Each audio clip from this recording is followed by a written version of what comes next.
Welcome to the Deck Diaries. In this series, I will share with you my personal experiences with the decks in my collection. Hello, it's Dawn Michelle from Boho Tarot, and today we are going to be talking about my Llewellyn Tarot. It seemed only fitting that the first entry into the Deck Diary should be about my most beloved deck.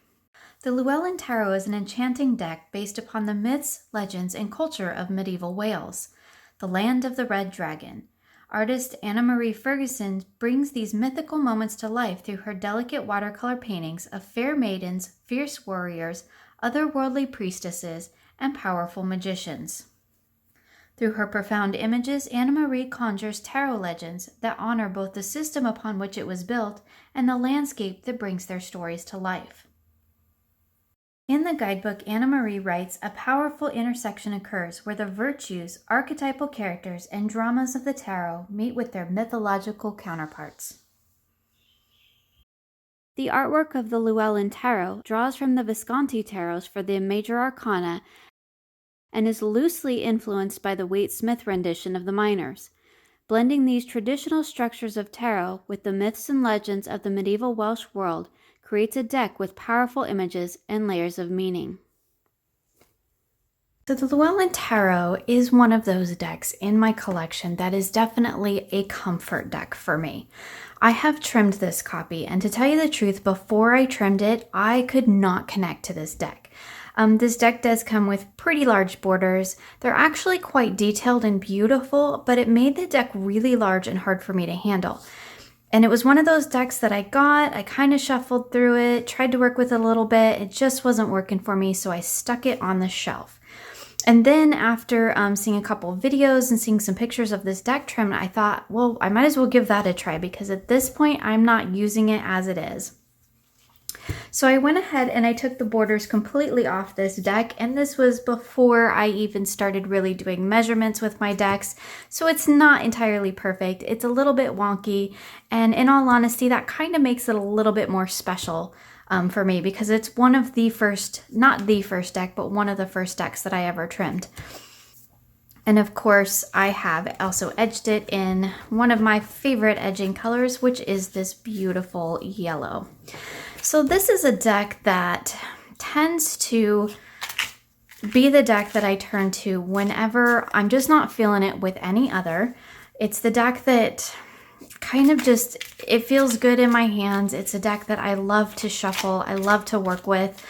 This is often a deck that I come to when I just need like a few moments of quiet and reflection, and I just need to pause, and I need a message for the moment just to kind of help me recenter, to get through, and to think about what I need moving forward. So a lot of times I will take this deck and I will grab it off the shelf and I will just give it a little shuffle, and I'll think about, what message do I need to know right now? Generally, this is something that I do when I'm not feeling real terribly great, sometimes emotionally, sometimes physically. And I like to come to this deck and just shuffle it, let the cards just shift through my hands, and I think about what message that this deck might have for me in this moment. And then I pull a single card. And here we have the Empress. And that is just my message for the moment, what I need to know right now. This is not something that I journal. It's not something that I spend a lot of time deeply reflecting on. It's just something that I sit with for the moment to kind of help me recenter, to give me that peace and quiet that I need to get my thoughts, my emotions, sometimes even my physical self back into alignment. And that is very much what this deck is for me. It's a deck of alignment. If I were to consider myself a tarot deck, like if there was one deck that really represented me and who I am and how I feel in a very general sense, that would be the Llewellyn Tarot. This artwork is very dreamy. It is a little bit Rider-Waite-Smith, as we can see here in the Seven of Swords. We have that thiefy energy. But one of the things that I really like about this deck is that it's not locked into those interpretations. So I can read with this deck in the way that I normally do, which is very numerologically. And I really like the earthy color palette. I love all the yellows. To me, this is a deck that it's very earthy, it's very grounded, but the cast of yellow in this deck, yellow and blue, is very comforting to me. And I think that's one of the things that I really like about this deck is its color palette. So thus it makes it a great deck for me to turn to and to pull from when I just need that kind of moment to calm and recenter. And that is very much what this deck is for me. It is grounding in a deck. So when I can't go outside, or when I can't really get away, when I can't take those moments that I might really need for some self-care or to recenter and to reground, I can turn to this deck. I can sit and I can shuffle for just a few minutes, and I can pull a card and reconnect with the energy, ground back into myself, take a look at the message, and move on with my day. It's 5 minutes at most, and it's just a wonderful way for me to reconnect with myself using the voice of this tarot deck to help me tap into that inner voice. So you can see here the lovely yellow and orange color palette. There is a switch in the suit associations in this deck, and if you take a look at the book, you will see that that's definitely represented there, as in the wands are represented by air and the swords by fire. Now, for me personally, because I don't read the suit associations that way, I just pretty much ignore those with this particular deck, and I read them in a way that works for me. And there's nothing fancy about the way I read with this deck. I read it pretty traditionally in terms of how I see tarot. Love this hermit. He's gorgeous. And I think that part of that comfort actually does come from the fact that these images are very recognizable to me. I will have to say I do love this Three of Swords, because while we definitely get that sense of perhaps heartbreak or loss within this card, it's not hard to step outside of that traditional Waite-Smith interpretation to read it in a more numerological sense, which is as I do, which would be Three of Swords would be growth of the mind. And I can read that within this card because to me it looks like she's contemplating what she's learned. Therefore, she is expanding her mind and she is growing.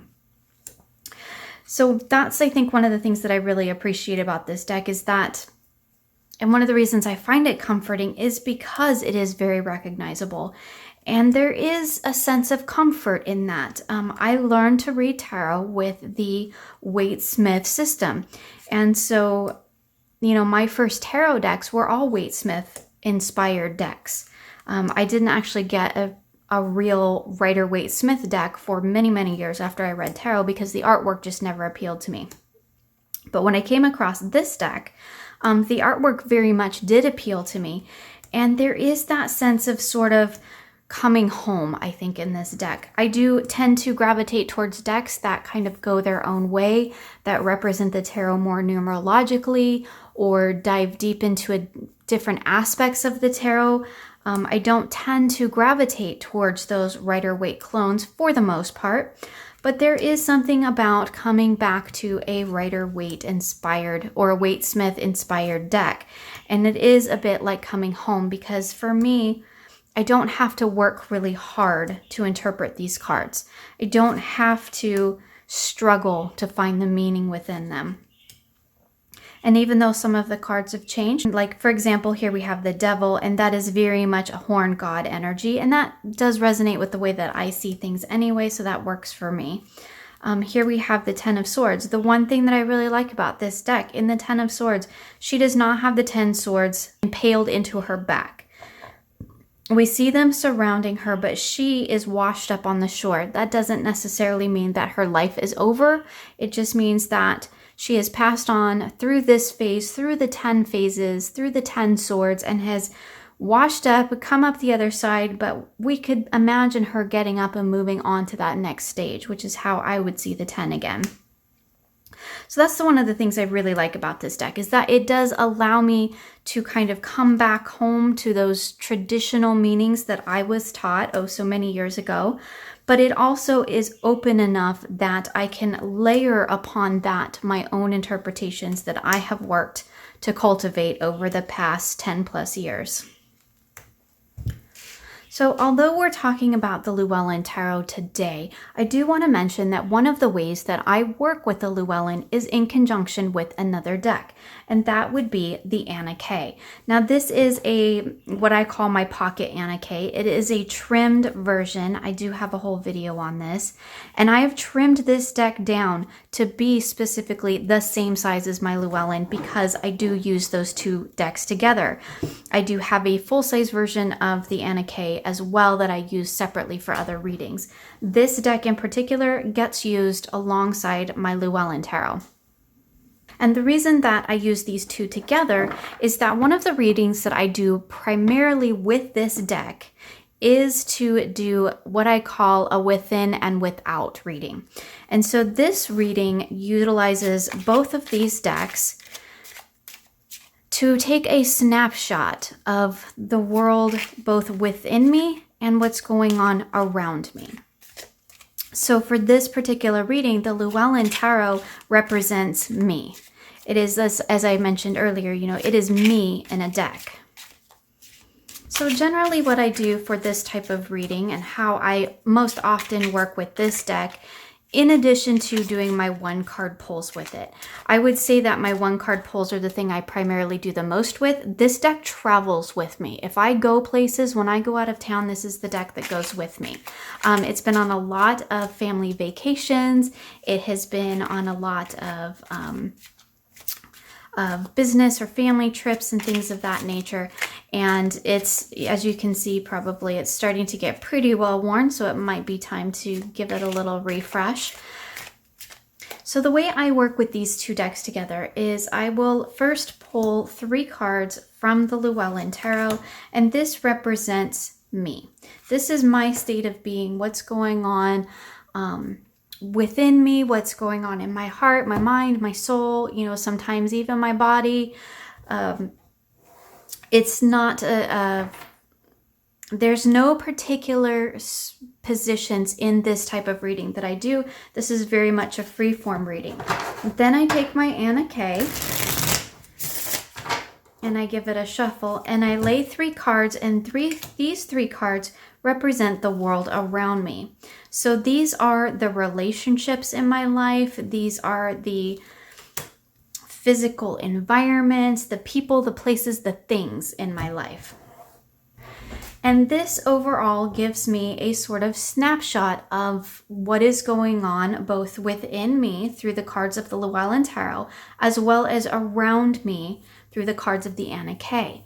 And that tells me what's going on in my relationships, perhaps my work life, what's going on perhaps maybe in my community or in friendships and in business ventures and things of that nature. And the Llewellyn Tarot represents how I am experiencing those things, how I am responding to those things. So if we take a look here, we have the Star, the 9 of Cups, and the 8 of Cups. So for me, this says that what's going on within me right now is there is a great deal of hope going on about a resolution to some emotional issues. Now, I don't read these in any specific way. I just kind of look at the 3 cards overall and go, this is what those 3 cards together tell me, that I have hope of leaving behind some of those emotions that maybe don't serve me anymore and stepping into the ones that do. And of course, this does happen to be very appropriate for what's going on in my life at the moment.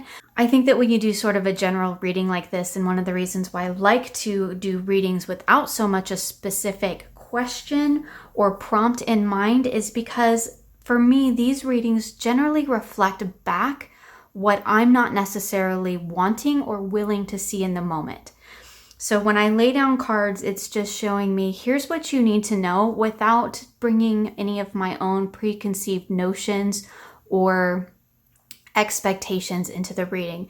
If I were to set down this reading and say, what is the state of my relationship right now? Every card that I read would be geared toward that underlying question. But by just doing a general reading with no specific question, no specific prompts or associations built in. It's more of a free flow of just reflecting back to me, here's what I need to know right now, and however I take that is what I most need to tap into. So if I look at this and say, this looks like a relationship reading to me, that tells me that that is where I need to pay attention right now. If I look at this and say, this looks like a career reading to me, then that tells me that that needs to be my focus right now. So without having any sort of prompt, it allows me that freedom to see what I need to see, which is generally not something that I really want to acknowledge in that moment, but I need to. And using the Llewellyn Tarot, I see this is my state of being right now. And here we see it going on around me. So in my environment, in the world around me, we have some conflicts, which is definitely true, and some family things going on.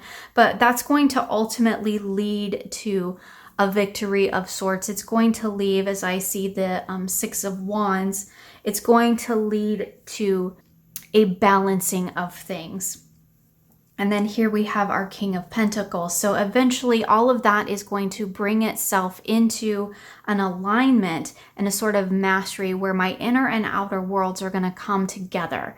So I have this hope and this emotional flow of leaving behind the things that aren't really serving me and moving into those healthy emotional behaviors that is going to help resolve the conflicts that are going on and then lead to this stability in my environment overall. So this, of course, is just a very generic general reading, but this is how I primarily work with the Llewellyn Tarot.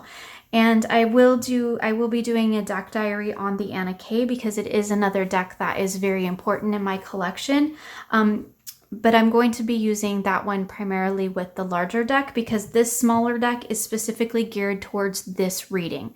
I don't ever use my little pocket Anna Kay for any other type of reading. It only gets used for this specific reading with my Llewellyn Tarot, which is why I trimmed them to be both the same size. So that is a look at how I primarily use my Llewellyn Tarot. This is a deck for me that is very much, as I said, it's me in a deck. It reflects back to me the things that I need to know about myself. This deck for me has never been about anybody beyond me. As I mentioned, I use separate decks for separate things. And sometimes I use the Llewellyn for bigger spreads like my year ahead spread and things of that nature. But this deck for me, no matter how I try to use it, in whatever context I try to use it, it always reflects back aspects of myself. And so that's the reason it has kind of become my comfort deck, because I know that when I go to this deck, I'm always going to get the message that I need that's pertinent specifically to me in the moment.